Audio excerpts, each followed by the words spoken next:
You're watching TVC Breakfast. It's time to take a look at stories making the headlines in Nigerian newspapers. I have with me in the studio leadership and communication strategist, Dotun Ojon. Good morning. Good morning. Thank you for joining us Thank at you TVC so Breakfast. much.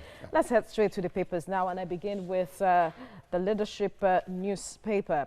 Easter, Oshibajo governors urge more sacrifice to defeat coronavirus. Federal government opts for digitalization of cash transfer. Lagos discharges 5 more COVID-19 patients. IBB cautions against blame game. 2 foreigners arrested, 269 vehicles impounded over breach of lockdown order. NIS profiles 23 Nigerian returnees from Togo. Boris Johnson recovers, leaves hospital. I will move on to the blueprint. 24 hours to end 14-day lockdown. Nigerians differ, give conditions for extension. Let it continue in Lagos, Abuja residents. Yes, but with coordinated palliatives, NYCN. Extension will create further hunger chaos. COVID-19 cases now 323. WHO, NMA warn against stopping movement restriction now. Would have done epidemiological mapping. Gaskia, 3 pastors arrested in worry over Easter services. We'll look at that story shortly. And moving to the Daily Times, Nigerians cry of hunger as federal government extends lockdown. Stay-at-home order to be sustained as long as necessary. Federal government stakeholders identify loopholes in coordination of relief items. And to the Daily Trust, as COVID-19 threatens over 9 trillion naira budgets, state stop projects cut overheads. Borno, Kogi, Niger, other small budget review. Gombe, Adamawa shelf minimum wage. Allocation to states dropped by 10% in February.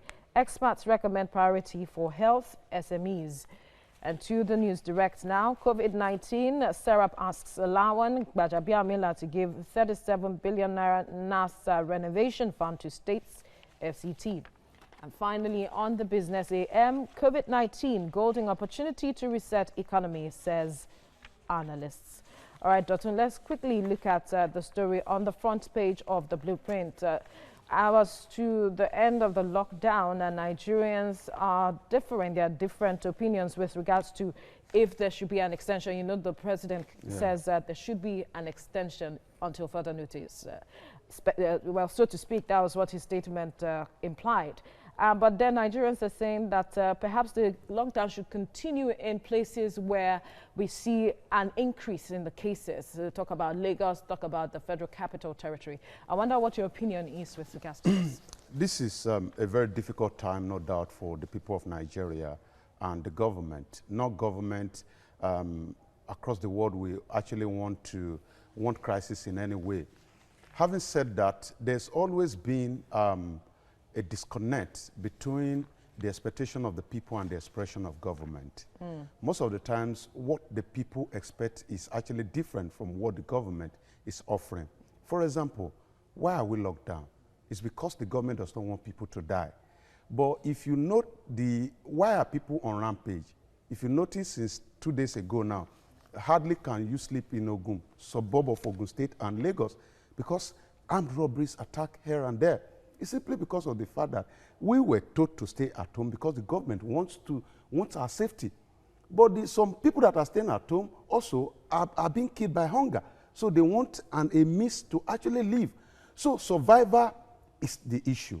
And if you have a country where over 70% of the people are under the poverty line, it becomes exceedingly difficult, if not practically impossible, for them to abide by the rules of the nation. So it's a difficult time. It's not just an extension. I think it's about time for the government to be more strategic in giving out some of this palliative. It's beyond saying we have a database somewhere in Abuja. It should be coordinated. That's my problem. If, for example, the federal government of Nigeria is giving out 20,000 to people, to the vulnerable in Lagos, I expect that the Lagos state government will not give food to the same set of people. But how do we differentiate them? No data. No data. So there must be coordination beyond just giving out palliative. There must be coordination. For example, you will have seen even on television of people that were going from house to distribute food. But if care is not taken, all these sources will fall into the hand of one man. And who is that man? The local politician. The local politician that is recognized in Lagos. The local politician that is recognized in Abuja.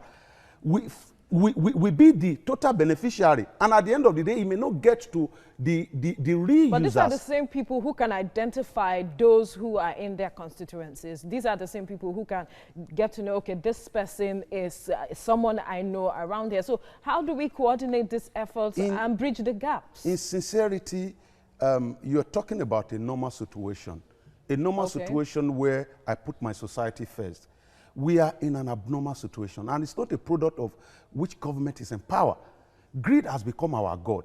So we are just waiting for our own turn of the national cake. A man somewhere in my community perhaps is waiting for his own turn. And when he sees some of this palliative, he says, oh, thank God, I've been waiting for this long for my own distance. So instead of giving it to people that actually need this thing, he gives it out to people. But something has to work. Something has to work. It's monitoring. Something has to work. It's coordination.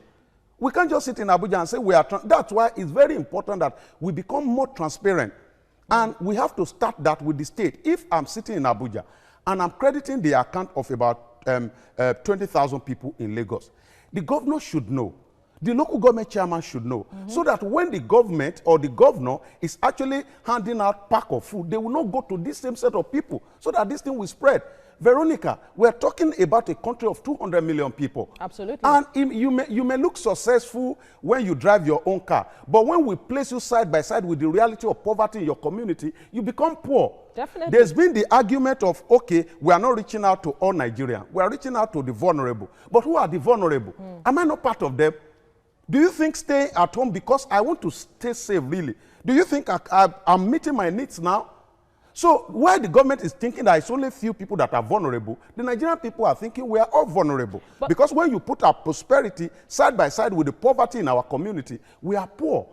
But people have to understand that whatever steps they are taking now with regards to the rise in the recent case of armed robbery is not the solution. People must know. Absolutely. And so one would wonder, is this as a result of the fact that people are not well educated with regards to why this lockdown is in place in the first place? Because it has created an us versus you situation. If you look at it critically, most people tell you that this situation is for the rich and not for us. Yeah, so let us solve, let them deal with it and allow us move around. Yes, we no doubt about the fact that we have a wrong mindset. Unfortunately, in leadership development, you don't overwrite a wrong mindset overnight. It takes time. And the first thing you build is that for you to change the mindset of a people, the first thing you build is trust. That, oh, can I actually trust this person? Is he saying the right thing? Then I want to listen. A child goes to school, is not good at mathematics, but he trusts a teacher. And the teacher is saying, oh, you can pass, and suddenly the child changes. It's the same thing in leadership development. So when you want to say you want to change the mindset of 200 million people, it's not going to be overnight. No amount of text messages, and I'm being sincere, that we do that overnight. So we have to devise a peculiar means of reaching out to people. First, by continually creating trust. Let the people know, let's come across as a people who are really, as a government that is representative of the people, so that the people will know that at the end of the day, this thing is not about the people in Asoro, it's actually about me. But there's been that disconnect. It's not a problem of Buhari administration. No. It's a government problem over time. The people have lost trust in their government. So when government is saying this, you can't imagine. That's why the fact that they are seeing the figures. People are still saying, I doubt whether this thing is in Nigeria. People are still calling it, what's the last name they called it? COVID 419. That no, it's a means of stealing money. It's just that they don't believe. But we must keep telling them. We must keep.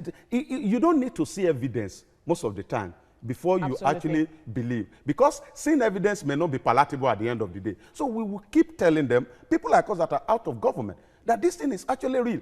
This thing can actually wipe out an entire generation if we are not careful. So the people must know that actually survivor is not what should be driving us at this point in time. I will not say because I've not eaten that I want to go out there. What should be driving us at this point of time is the reality of life. Unfortunately, if I do not have a thing to live for, I may be willing to die for anything. Really strong point there, Dotun. But again, some have come up to say that a lockdown would not work in Africa, that an African solution might be what would really work. What do you think? You know, lockdown may be part of the solution, but I've often said it. And you remember 2 weeks ago, I was telling you that if I were governor of a state now, immediately that thing happened, I am going to convocate an assembly of tradomedical experts. Yes, looking at it from the African perspective. Because once they say there's no cure, there's no cure. We can't continue to wait till June or September. There must be something that we need to do right. We are doing something right in Lagos now, but we must take it further. You see, the problem with Africa is the copycat mentality. And that is the same reason why we have problem with our democracy. For example, an average Nigerian will tell you, go to the United States, their democracy is the best. And we went there to copy it. But we have forgotten that they have a controlled democracy in the United States. It's not an absolute democracy like we practice. The will of the majority of the people can actually be overruled by the wish of the system. And who is the system, you may want to ask? The Electoral College. It is peculiar to their system. I think it's high time we began to look at the peculiarity of the African nation and begin to provide solutions along that line. We cannot continue. See, those people that we are running to now are also having problems. Absolutely. I was listening to an imam who says that the first thing God does to scare people, I don't know whether it's right or I'm just telling you what I listened to, that the first thing God does to scare people is to actually afflict those that you may want to run to for help. So you know that you can look inwards. Yes, you need 20,000 naira really, and you are thinking that my uncle will give me the 20,000. If God really wants to scare you, that your uncle will be the first person you see early in the morning to knock at your door that he needs 5,000 too. It is then you will know that you really need to look inward. I think we are at that point now. We shouldn't wait any longer. That was why the other time when the issue of Chinese doctor came, I wasn't totally comfortable with it. And I said it, that see, it's not about bringing expert. It's about getting to a point in our life. For something different. But if we are to look at an Afrocentric solution for Africa, what would it be? I have told you. The first solution is what I told you. I don't want to come on television and be telling you about herbs. But every drug in this world comes from that source. So let's look inward. It's an insult on Africa to say that at this point in time that we are running outside of Africa to look for solution. Because people outside of Africa are running back. Perhaps your relatives have not called you. Relatives that have not called for 5-6 years, that have been in the United States, perhaps they have not called you. Everybody wants to come back home. So I think it's an opportunity for us to look at it from that perspective and say, oh, enough of, you see, people will say, you need to go to this, W that to get approval. And I laugh. But when you get to the West, I cited that example. When United States government wanted to go and kill one man in what's the name of, is it Iran, the other time, did they take permission from anyone? So when you are looking at homegrown solution, most of the times, it may look crazy. But you saw one doctor that came out to say, oh, let's go test the vaccine in Africa.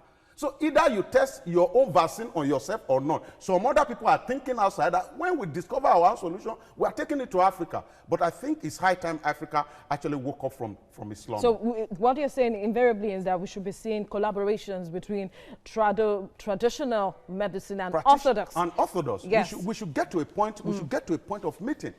You see, we cannot continue to. You see, the greatest gift that God gave man is his mind, is his brain. You cannot continually put your brain on recess because you are accessing it from elsewhere. And that's why. And black does not imply being in lack. We must wake up. That's the truth. So I know that the government is doing a lot. The Lagos State government has done exceedingly well. The federal government, at least this is the first time I am seeing it, that I will wake up in the morning, that government really knows that I exist. Government knows that people in my community exist because I call them. Have you seen any text message? They say, we are receiving it every morning. I was surprised. This is the first time I'm happy that my government knows that I exist. But it should go beyond the time of crisis. In the time of prosperity too. I should have my own share of the national cake. I mustn't be an elected representative before I have that. The government should celebrate me, even on my birthday, to give me the feel that I actually exist. So let's go beyond this crisis issue. We have done well in time of crisis, and I think that in time of prosperity too, we must show to the Nigerian people that we are actually But with regards to finding an Afrocentric solution, and you have mentioned some collaboration between perhaps orthodox and traditional medicine, some would say that our research institutes, we have seen some recoveries. What are we doing with the samples taking? What are our research institutes doing at this point? But then again, you have the issues of budgeting with regards to the research institutes not having enough money to do research and all of that. There's so much, a whole lot that we have at this point that is much of a challenge, don't you think? I think we have too much money in Nigeria that money has become our problem. Really? Is that what this is? That's what it is. Because if you compare, see, I have told people repeatedly, when there was a time I had a roommate. This roommate was earning as low as 7,000 naira. I was earning a lot higher than that. Wow. But at the end of the month, I would be the one to come to him and say, can you give me something? Yes, it is not, and you may say, oh, I ain't share, something is happening. It is managerial problem. That's what you have. So it is not in abundance of resources. It is about the managerial capacity of the man that is sitting on the resources. So sometimes we can actually blame them and say, what are they doing? But if you see the reality, there was a time I went to a federal agency. What's the name of this agency? NOAA.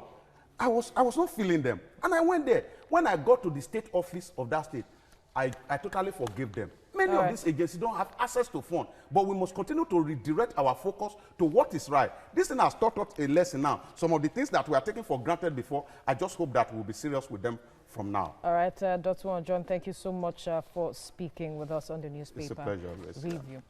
Time to take a look at stories making the headlines in Nigerian newspapers. I have with me in the studio Leadership and Communication Strategist Dotun Ojon. Dotun, thank you for joining us. Good morning, Veronica. Good morning. Yeah. All right, let's head straight to the papers now, and I begin with the Leadership newspaper. Easter, Oshibaju governors urge more sacrifice to defeat coronavirus. Federal government opts for digitalization of cash transfer. Lagos discharges 5 more COVID-19 patients. IBB cautions against blame game. 2 foreigners arrested. 269 vehicles impounded over breach of lockdown order. NIS profiles 23 Nigerian returnees from Togo. Boris Johnson recovers, leaves hospital. And to the front page of the blueprint now, 24 hours to end a 14-day lockdown. Nigerians differ, give conditions for extension. Let it continue in Lagos, Abuja residents. Yes, but with coordinated palliatives, NYCN, extension will create further hunger, chaos. COVID-19 cases now 323. WHO, NMA warn against stopping movement restriction now. Would have done epidemiological mapping. Gaskia, 3 pastors arrested in Warri over Easter services. To the Daily Times, Nigerians cry of hunger as federal government extends lockdown. Stay-at-home order to be sustained as long as necessary. Federal government. Stakeholders identify loopholes in coordination of relief items. And to the Daily Trust, as COVID-19 threatens over 9 trillion naira budgets, states stop projects, cut overheads. Borno, Kogi, Niger, other small budget review. Gombe, Adamawa shelf minimum wage allocation to states dropped by 10% in February. Experts recommend priority for health SMEs. To the front page of the News Direct now, Serap asks Lawan Gbajabiamila to give 37 billion naira National Assembly Renovation Fund to states, Federal Capital Territory. And finally, on the Business AM, COVID-19 golden opportunity to reset economy, says analysts. Dotun, let's look at the story on the front page of the Daily Trust, talking about the spillover effect of COVID-19. States began to stop projects, cutting overheads. Borno, Kogi, Niger states are looking at budget review. Gombe, Adamawa shelving minimum wage. So many things happening at the same time. Talk to us. What do you foresee? I had repeatedly said it that one thing that this thing will cure in our head as leaders and managers is our mindset. Thinking that every opportunity we have is to get money for ourselves, for our community, for our family. That should end. in reality. Because now government has this attitude of giving out project as if they have all the money in this world. 100 kilometers of road, when you compare it, if an individual builds it, or another organization that is different from government, maybe an NGO, you discover that the amount is usually about 200 to 300% lower than what government usually expends on project. Then you ask yourself, is project for the betterment of the people or to just find food for the boys? Now we are getting to that point now. In my state, for example, there was a flyover that was built by the present governor. Fantastic. But when you get there, you will see that the place is beautiful until you ask them, how much did you use to build this thing? And when they tell you, you will know that of a truth, government has not been transparent. So now we have come to a point that government needs to be more transparent. It is not about cut down. If government wants to cut down anything now, it should be on the emolument and payment of principal officers of government. That's where they should start. That's where they should start from. Not on 30,000 minimum wage. 30,000 minimum wage is not their problem. The 10% fall in their allocation should not affect minimum wage. If it should affect anything, it's the amount of money you guys expend on project. We have seen here, around town here, where there was a time where somebody was accused of giving up a borehole project for over 100 million. But you and I have borehole in our houses. We did spend up to 200,000. So these are some of the mindset that I think we need to correct. We do not have more money. And when it's not, you don't have to return the burden of looking for more money on the already burdened populace. This is where you have to open your cap and think ingenuity. Think outside the box. Outside the box. Imagine what will have happened when people like us were clamoring. Imagine what will have happened to us as a people if we were still importing rice, 100%. Now, imagine what will have happened to us. So we need to get to a point where we have to take some tough decisions as government, including stopping the boys that we are finding money for. Project is for the betterment of the people. It's not to continue to enrich one sector of the community. You think this situation will open our eyes to making those tough decisions? It has opened our eyes. You are that confident? It has opened our eyes already. Whether the people will take action is another thing entirely. While we were growing up, if you say there's a road project somewhere, there's always a board there. They will state the name of the contractor, the supervising ministry, and the amount of money. But you get there now, you don't get to see it. In fact, it still happened some years back in Lagos when they were building the Mile 12 Ikorodu Road. I was driving by then, I thought it was actually an expansion. I never knew they were just wanted to be. But when I saw, I engaged the then person in the ministry. That's it. What I saw on your board is different from what the people are saying. So when you are executing a contract, let the community know. And the duty of the community now is not that, oh, coronavirus has ended, oh, praise the Lord. We now revert to this same old way of doing things. I think this is the better time, the best time to continue to ask for accountability from our leaders. Don't let them tell you and babuzo you that, oh, because there's no, we are all seeing it, no money. But let us cut our greed.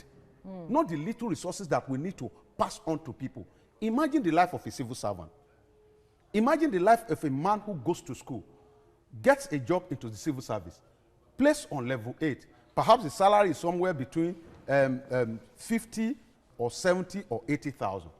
Look at what he goes through. Look at how much he spends on house rent. Look at the pressure from the family to get married, either a male or a woman. And you start building a family on 70,000. It's nothing compared to the affluence and opulence that our leaders are living in. And I've repeatedly said it, that you cannot live in affluence and be telling the people to tighten their belt.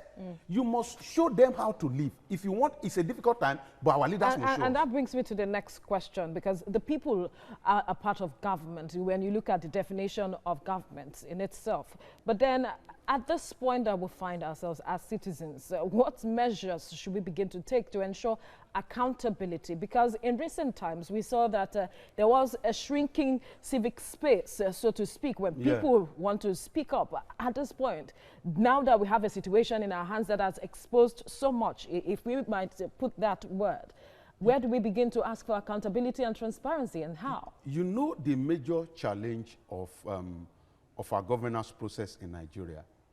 When people criticize those in power, either creatively or anyhow, they take people as an enemy. And because majority of us are not sincere, an average Nigerian... When you say us now, yes, I mean Nigerians. Okay. I mean Nigerians, we the followers. All right. We are only waiting for our turn to get the national cake. That is why you see a man that is out of government. It's providing a solution to the problem of the nation. But immediately he gets in there, you are wondering, is it still the same man? Is it not the same man that was providing solution just yesterday, that got to power and now can't do nothing?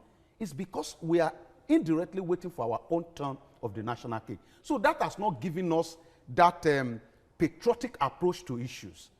No, it's about time that we need to know that our life revolves around government. And that's the truth. And that is where we find ourselves. Our life revolves around government. And if government is not doing well, it's going to affect us either directly or indirectly. So I'm not going to wait for my own share of the national cake. I know if my community is built, if my community is prosperous, I will be able to live. Imagine those places that were robbed yesterday. Imagine those people, imagine how the BP of those people who had money there will have gone up. It shows that either you think you have money and you have built gates around you, if your next door neighbor is poor, the poverty will still affect you. If you are sending your own kids to school and you see all over 10 million Nigerians on the street, and we are not talking anything, we are not doing anything about it, it's going to get to a point where it will affect us. And this is an example that even the time that this thing may affect us, we may not have an overseas to travel to. So it is our responsibility. It's not just to criticize government. Let's hold government responsible. If government says it's building this road, 100 kilometers of road for so amount of money, and if we genuinely feel that no, this is too extreme, we should speak up. If we truly know, we should write. But nobody is doing that because they know it will still be my turn. It's quite unfortunate. That's the kind of citizenry we are building, and it's not healthy for our democracy. On the other hand, like you have mentioned, this has exposed a whole lot, and some have said that perhaps this is a good time to begin to push for what we call restructuring, so to speak, federating units beginning to take charge of their states and ensure that whatever the resources they have, we can begin to look at it, looking inwards. When we base restructuring on resources, we will still make the same mistake. Really? That's why when you hear people talk about restructuring and what they are talking about is resources, so let me control my resources. The little resources you have, how well have you controlled it? How well have you utilized it? Now, the federal government of Nigeria today, in the allocation system, takes 52.something%. The state government takes 26.something%, and the local government 20.something% in the allocation order. What have you done with your 26%? A man who does not do well with 26% will not do anything with 52%. Really? Veronica, restructuring is about governance process, not about resources. We might have had philosophers, we might have had politicians who were popular with the ideology of restructuring. But I am telling you, with the 21st century mindset and with the reality of governance process in Nigeria, once you hinge your restructuring on resources, you will fail. What we need is that let's restructure the system. It's not resources. Forget about resources. Once we put resources in front, it should be resources about money now. And getting more money does not mean that you will perform. If you will perform, let's take NDDC as an example. The government is still investigating them now. They haven't done anything. The resources that NDDC had got between the time they started, let me take you back to maybe 1992 when they started as unpadded. The resources they've got between them and now is enough to transform all the Niger Delta. So restructuring, not about resources. Let's talk about the system. All right, Dotun Ojon, thank you so much for speaking with us on the newspaper review. It's a pleasure. Is making the headlines in Nigerian newspapers. I have with me in the studio leadership and communications strategist Dotun Ojon. Dotun, thank you for sticking with us this morning. I don't know whether to say happy Easter Monday because I'm not feeling the... You're not feeling the Easter vibe, if I may use the word. But the jollof is absent, the chicken is nowhere to be found. We are observing a lockdown, so it's a lockdown Easter this time around. Let's head straight to the papers now, and I begin with the leadership newspaper. Easter, Oshibajo, governors urge more sacrifice to defeat coronavirus. Federal government opts for digitalization of cash transfer. Lagos discharges 5 more COVID-19 patients.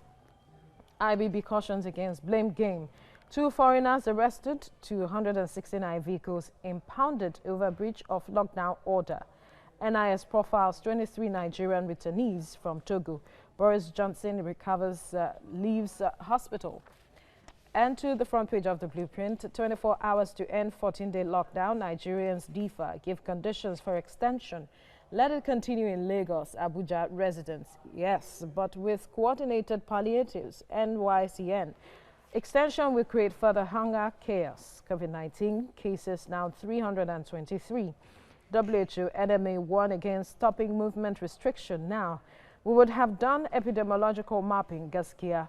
3 pastors arrested in worry over Easter services. To the Daily Times, Nigerians cry of hunger as federal government extends lockdown. Stay-at-home order to be sustained as long as necessary. Federal government stakeholders identify loopholes in coordination of relief items. To the Daily Trust, as COVID-19 threatens over 9 trillion naira budgets, states stop projects, cut overheads. Borno, Kogi, Niger, other small budget review. Gombe, Adamawa shelve minimum wage allocation to states dropped by 10% in February. Experts recommend priority for health SMEs. To the News Direct now, COVID-19, Serap asks Lawang Gbajabiamila to give 37 billion naira National Assembly Renovation Fund to states FCT. And finally, COVID-19, that's the Business AM. COVID-19, golden opportunity to reset economy, says analyst. Dotun, I wonder what you make of this story on the front page of the News Direct, talking about Serap asking that the National Assembly gives the 37 billion naira renovation fund to states and the Federal Capital Territory, looking at the fact that it has been said that Nigeria could face perhaps a recession. Yeah. Any project that is not the priority of government at this point in time, we can actually play with such project, move money from here to here, just to ensure that the well-being of the Nigerian populace is actually protected. So it's a good call, and I think it's 37 billion. Yes. So it will go around 1 billion naira per state. But beyond that, yes, beyond the call, there's a lot of paperwork that will be done. You can't. There's a budgetary provision for the renovation of the National Assembly. So if we agree that we are going to rework the budget, sense of like the government is doing or has done, then we may have to move the money. We may put it under anything in another name. But you can't have an allocation for a particular project in the budget and just move the money from there. That's misappropriation, and that's not going to work. But since we are in a peculiar situation, because we need to even the vice president and governors are asking that sacrifices be made. Yeah. Wouldn't this be a sacrifice in good faith? I'm sure the National Assembly will not say no to it. I'm sure that the National Assembly will not say no, because the most important thing now is not even the renovation of the complex. Like a lot of people have said, I think that place is still very beautiful. You understand? That does not mean that we cannot renovate if we have the resources. But the way we are now, we can actually move the money. So it's a good call. And I think the executive can actually discuss with the leadership of the National Assembly and see how they can rework the budget to But do you that. think that it is something they'll give a nod to?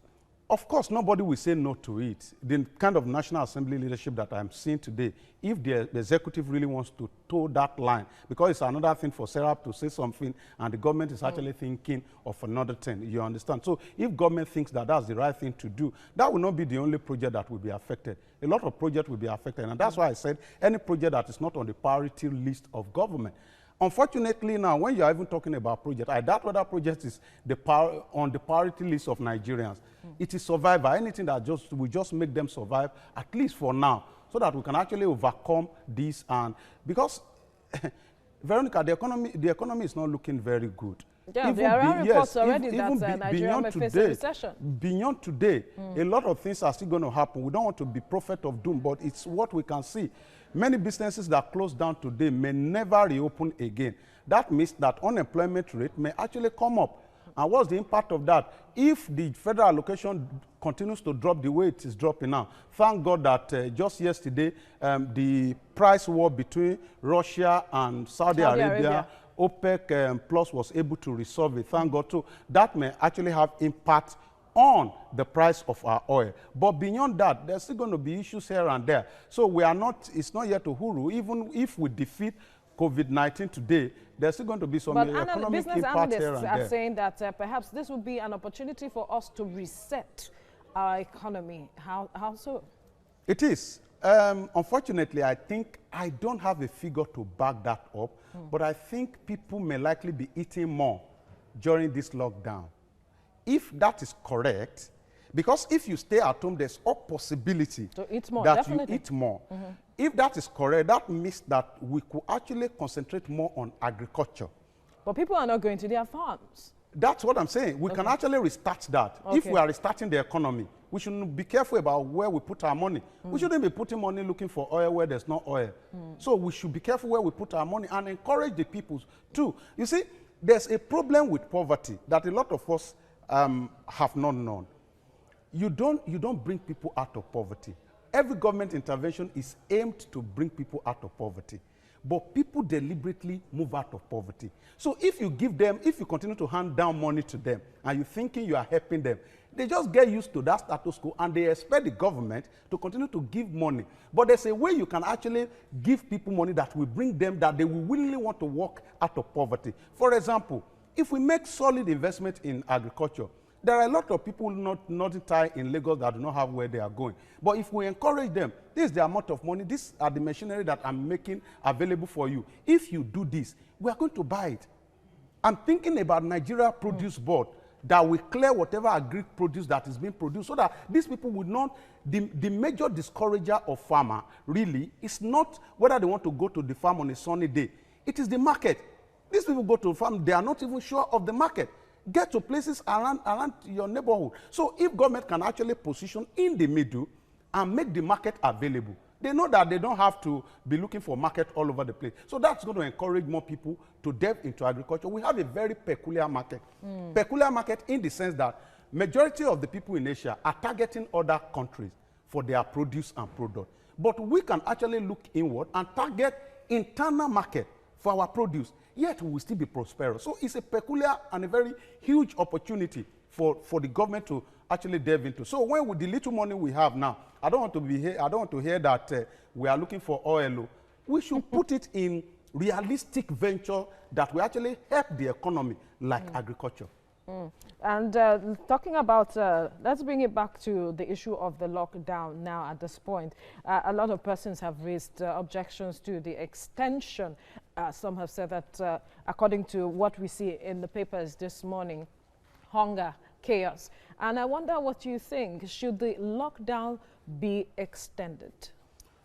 If you look at, if I'm to talk from experience and add a little bit of expectation, then I'll be troubled and worried if the lockdown is extended. Now, this is what I mean by experience. In the last few days, it's not been funny in some parts of Lagos. Guys have practically overpowered the security forces around. Meanwhile, how many even security personnel do you have in Lagos?